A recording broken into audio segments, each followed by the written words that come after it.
ക്രിസ്മസിനായി നമുക്ക് ഒരുങ്ങാം. 12-ാം ദിവസം നന്ദി പറയുവാനുള്ള ദിനം.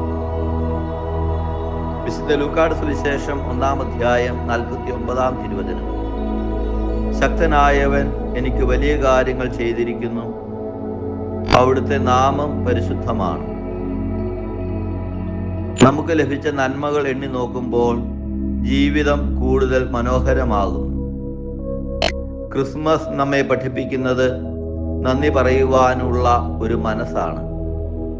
കുടുംബം, സുഹൃത്തുക്കൾ, ആരോഗ്യം, ജോലി, അവസരങ്ങൾ, ഇതൊക്കെയെല്ലാം ദൈവത്തിൻ്റെ അനുഗ്രഹങ്ങളാണ്.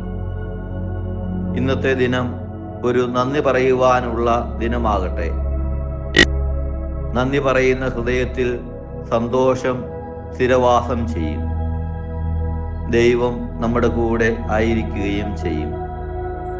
ദൈവം എല്ലാവരെയും അനുഗ്രഹിക്കട്ടെ.